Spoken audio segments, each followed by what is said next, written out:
Muy buenos días a todas las personas que nos acompañan. Soy Alejandro Gómez, director de comunicaciones del Observatorio Fiscal de la Pontificia Universidad Javeriana. Como siempre, es un gusto contar con todos ustedes en estos espacios de rueda de prensa donde presentamos y socializamos nuestras últimas investigaciones. En esta oportunidad, queremos presentarles un análisis completo que hemos hecho desde el Observatorio Fiscal de la Universidad Javeriana acerca del marco fiscal de mediano plazo 2023 presentado recientemente por el Gobierno Nacional. En esta oportunidad, como es costumbre, me acompaña Oliver Pardo, director del observatorio, quien nos presentará los puntos más importantes y más destacados de este marco fiscal que se presentó recientemente. Al final de esta presentación tendremos un espacio para resolver sus dudas y sus comentarios. Muchísimas gracias, nuevamente bienvenidos y bienvenidas. Oliver, muy buenos días. Muchas gracias, Alejandro. Buenos días a todos. Bueno, es un placer para el Observatorio Fiscal presentar el siguiente análisis del marco fiscal de mediano plazo. Gracias por asistir a esta rueda de prensa para discutir un elemento muy importante de las finanzas públicas desde el punto de vista macroeconómico. Tenemos que tener en cuenta que el marco fiscal es la carta de navegación que nos permite mirar qué tan sostenibles son las finanzas públicas. Y es por eso que este documento es muy importante y servirá de insumo para construir el presupuesto general de la nación, pero si el presupuesto general de la nación no está lo suficientemente financiado, corremos el riesgo de desestabilizar macroeconómicamente al país. Y es por esto que este documento es muy importante y lo que vamos a hacer es analizarlo a continuación desde el Observatorio Fiscal. Básicamente, hay que resaltar que básicamente este documento contiene las previsiones de ingresos y gastos que son la base para la construcción del presupuesto general de la nación. Entonces, en ese sentido, no solamente hay una actualización de la situación fiscal en el 2003, sino que también se hace una mirada a las finanzas públicas para el 2024 y en adelante. Uno de los elementos principales del marco fiscal es el plan financiero, y este marco fiscal incluye el plan financiero para el 2024. Y es acá donde nos vamos a concentrar el análisis. ¿Cuáles son las proyecciones que hace el gobierno sobre la situación de las finanzas públicas para el 2024? Y ese plan financiero tiene unos pronósticos de ingreso y unos pronósticos de gasto. ¿Me podrías confirmar, Alejandro, si se ve la presentación? No, en este momento.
No, ya, ¿qué es lo que vamos a hacer a continuación? Vamos a presentar algo sobre los ingresos, vamos a presentar los gastos, vamos a mirar cómo se combinan y con ellos vamos a mirar las necesidades de financiamiento que prevé el gobierno para el 2024. Pero lo más importante es lo que quiero que nos focalicemos hoy es si las perspectivas de ingresos son realistas.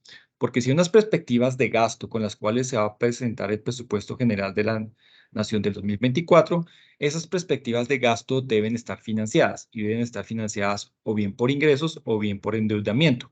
Y como vamos a ver más adelante, el endeudamiento tiene ciertos límites y por lo tanto es muy importante que las perspectivas de gasto estén basadas en perspectivas de ingresos realistas. Y es acá donde vamos a ver que el plan financiero del gobierno tiene ciertos problemas.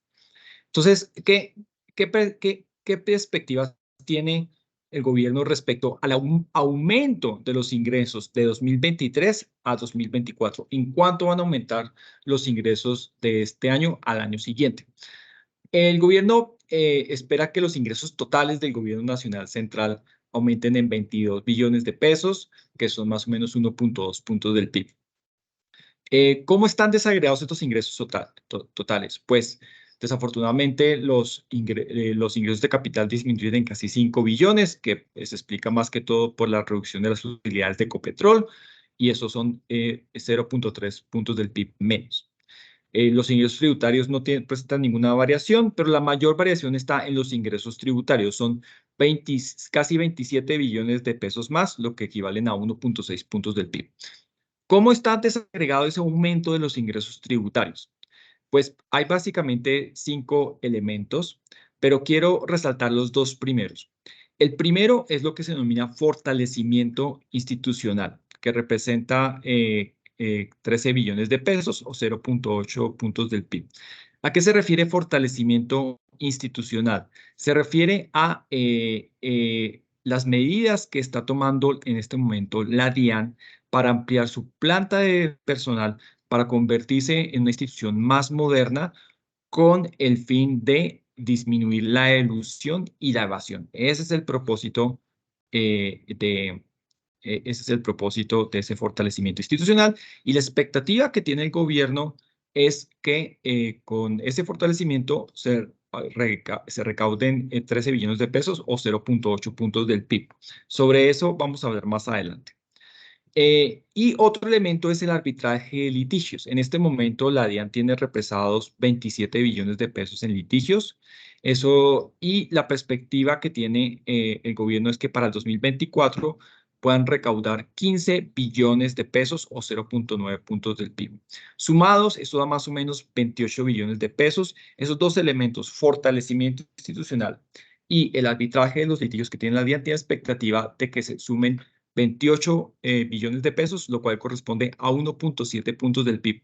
1.7 puntos del PIB. Esto es bastante significativo.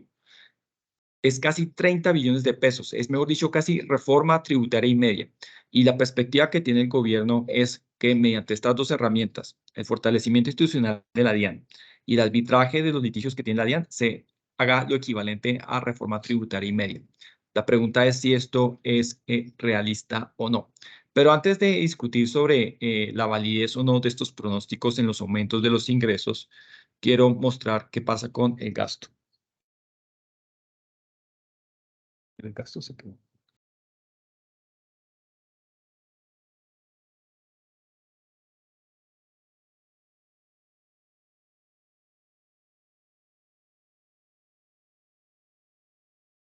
Puedo poner la mía otra vez más mientras que tú descargas la tuya.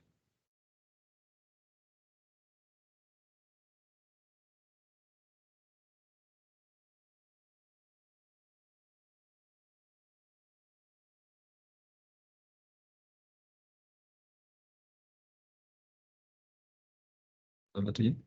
Listo. Bien, ¿qué encontramos respecto a los gastos?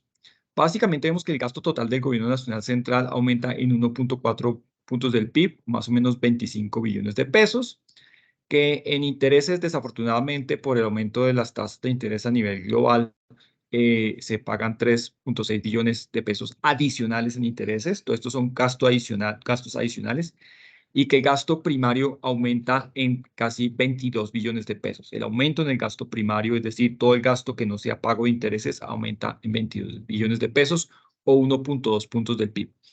¿Cómo se desagrega ese gasto primario? Pues por un lado, hay la buena noticia de que se va a seguir reduciendo los subsidios a los combustibles y por lo tanto el déficit del Fondo de Estabilización de los Precios de los Combustibles se reduce en 6 puntos del PIB o en casi 10 billones de pesos para el 2024, pero el gasto primario sin contar el fondo de estabilización aumenta 1.8 del PIB o más de 30 billones de pesos. Entonces, tenemos que resaltar esto. El gasto primario sin contar el fondo de estabilización del precio de los combustibles, aumenta en más de 30 billones de pesos, lo cual más o menos coincide con el aumento en los ingresos tributarios que se planean a través del fortalecimiento institucional de la DIAN y a través del arbitraje de litigios de la DIAN. Las dos cosas más o menos coinciden, de tal forma que uno puede argumentar que ese aumento en el gasto primario sin FEPEC más o menos va a estar financiado por esas dos medidas que estaba resaltando anteriormente. Y por supuesto, si esas perspectivas de aumento de los ingresos no son realistas, entonces lo que vamos a tener es un aumento del gasto desfinanciado. O que el gobierno tendrá que buscar la forma de endeudarse, pero eso va a traer problemas con el cumplimiento de la regla fiscal, como trataré de ilustrar más adelante. Bien, si uno mira qué pasa con los aumentos de ingresos y gastos, uno puede mirar qué pasa con la balanza que prevé el gobierno para el 2024, para el gobierno nacional central. Lo que tenemos es lo siguiente. Básicamente, el gobierno prevé un balance primario neto estructural de menos 0.2 puntos del PIB. Y si uno le suma el ciclo económico, el ciclo petrolero, las transacciones por única vez y los rendimientos financieros, eso da un balance primario del 0, de 0 puntos del PIB. ¿Qué quiere decir esto? Básicamente que si uno mira los ingresos y le resta todos los gastos, exceptuando el pago de intereses, no hay ningún tipo de déficit. Pero una vez uno le resta los pagos de intereses, que son 4.5 puntos del PIB, que ya eso es bastante alto, el balance total, es decir, el déficit fiscal del Gobierno Nacional Central, que son ingresos, todos los ingresos menos todos los gastos, da menos 4.5 puntos del PIB.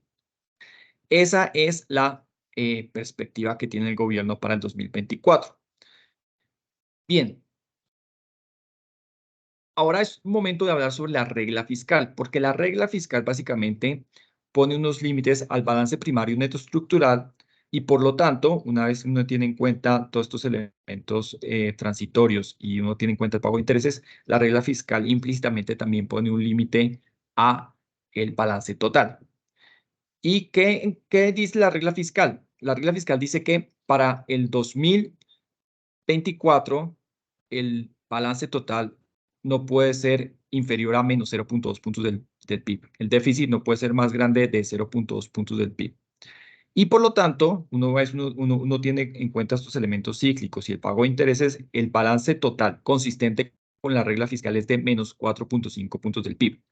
Es decir, que lo que prevé el gobierno para el 2024, tanto para el balance primario neto estructural como para el balance total, coincide con lo que le permite la regla fiscal. Es decir, el gobierno tiene la perspectiva que para el 2024 la regla fiscal se va a cumplir a ras, a penitas. Pero ¿qué problema hay? Si esas perspectivas de ingreso son demasiado optimistas, entonces lo que va a pasar es que en la medida que esas perspectivas de ingresos no se materialicen, el déficit va a ser más alto. Y si el déficit es más alto, entonces la consecuencia es que se va a incumplir la regla fiscal. Y esto es muy delicado porque en la medida en que los mercados perciban que no se tiene la disciplina fiscal, van a exigir una mayor prima de riesgo y por lo tanto unos mayores intereses y por lo tanto el déficit fiscal total, teniendo en cuenta los intereses, va a ser aún más alto. Y además le quita credibilidad al gobierno, que se están haciendo unos cálculos tan optimistas. La pregunta es, ¿será que estas estimaciones de ingresos son realistas? Es lo que vamos a mirar a continuación.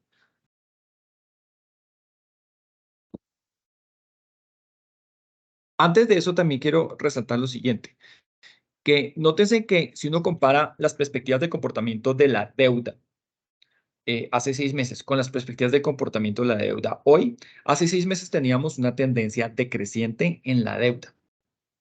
La deuda aumentó a raíz de la pandemia, pero a partir de 2021 se pronosticaba que iba a disminuir. Pero con este nuevo marco fiscal de mediano plazo, la deuda como porcentaje del PIB vuelve a aumentar a partir de 2024. Es decir, las perspectivas de endeudamiento ya son delicadas, porque en vez de tratar de alcanzar ese objetivo de largo plazo, que es una deuda como porcentaje del PIB del 55%, a partir del 2024 nos comenzamos a alejar. Entonces, ya eso genera, es otra señal de estrés sobre las finanzas públicas.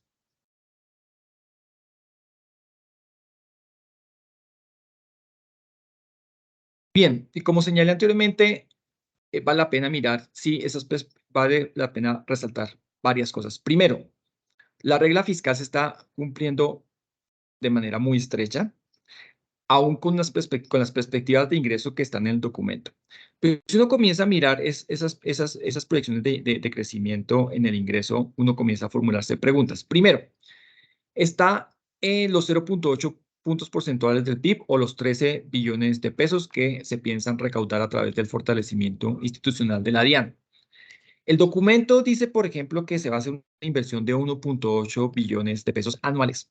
Pero si uno mira la adición presupuestal que tiene, que se realizó, que se acaba de discutir en el Congreso, uno encuentra que la adición presupuestal es de apenas 100.000 millones de pesos, y de hecho la DIAN estaba pidiendo 300.000 millones de pesos, así que se redujeron en 200.000 millones de pesos la adición presupuestal.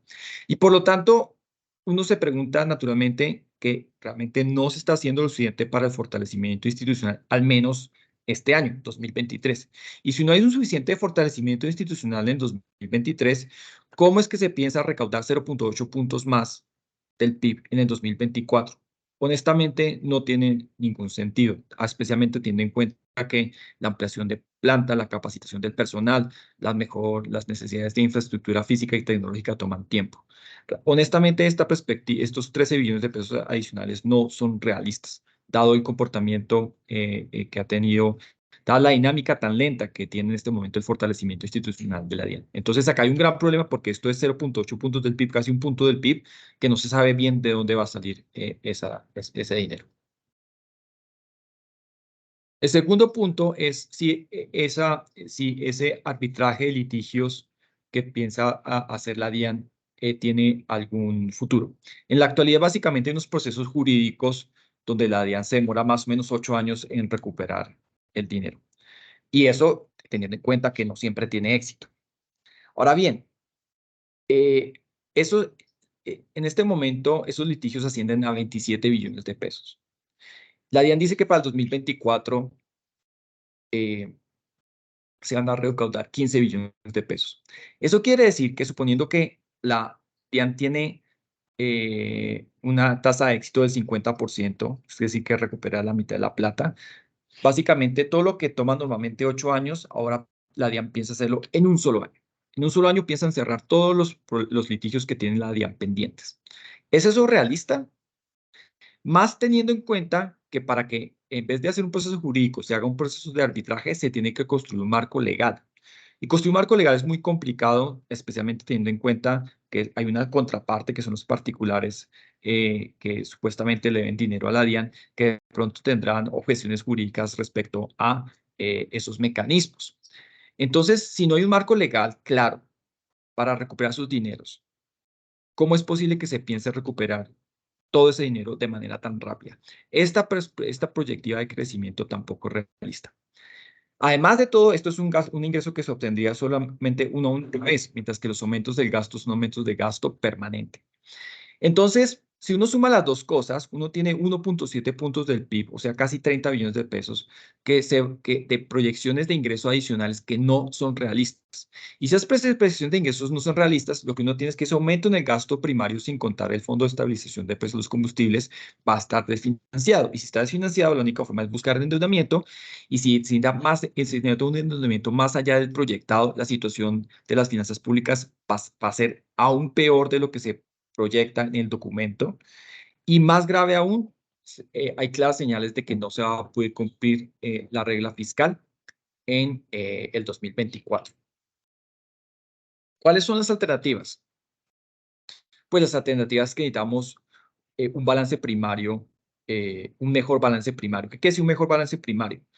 Quiere decir, o bien que se buscan mayores ingresos, bien sea, por ejemplo, a través de una nueva reforma tributaria, o se recorta el gasto. Esta es la disyuntiva que tiene el gobierno para tener unas perspectivas fiscales realistas que cumplan la regla fiscal. Dado que esas proyecciones de ingresos no son realistas, la alternativa que tiene el gobierno es hacer lo responsable y es buscar o más ingresos tributarios o reducir el gasto. Pero si esto no se hace y esas perspectivas tan optimistas de ingreso no se cumplen, el balance total del gobierno nacional central podría alcanzar la alarmante cifra de menos 6.2% del PIB, un déficit fiscal mayor al 6% del PIB. Esto genera muchísimo estrés sobre las finanzas públicas, especialmente en un contexto donde la expectativa es que a través de la reactivación económica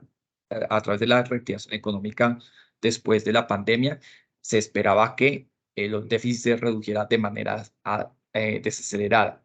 Y Colombia no está cumpliendo esa tarea.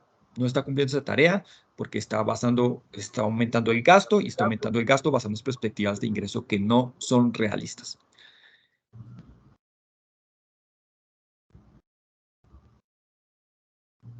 Y vale la pena insistir. Uno, las perspectivas de ingreso no son realistas. Dos, si esas perspectivas de ingreso no se materializan, se va a incumplir la regla fiscal. Tres, si se incumple la regla fiscal, va a generar estrés sobre las finanzas públicas, dado que van a demandarse un mayor pago de intereses.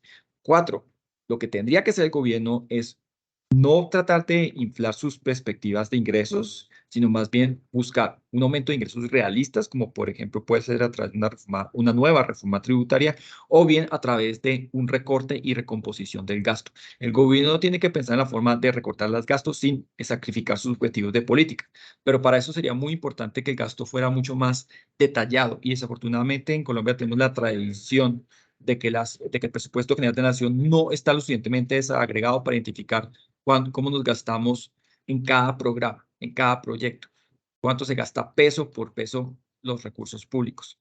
Y mientras que eso no se tenga claro, no se puede identificar de manera fácil cómo se puede recomponer el gasto para satisfacer la regla fiscal sin sacrificar los objetivos de política que tenga el gobierno. Esto es muy importante especialmente en la coyuntura donde se va a presentar prontamente el presupuesto general de 2024, que hay una mayor desagregación, un mayor nivel de detalle en el presupuesto para que el país pueda discutir qué gastos se pueden cortar y cómo se puede reajustar el presupuesto sin que se sacrifiquen ciertos objetivos de política. Entonces, esto es finalmente la reflexión que quería dejarles. Creo que llamamos a los medios a que llamen la atención sobre la preocupante situación fiscal que se pronostica para el 2024 y finalmente al Comité Autónomo de la Regla Fiscal para que se pronuncie sobre la viabilidad de ese plan financiero del 2024. Muchísimas gracias.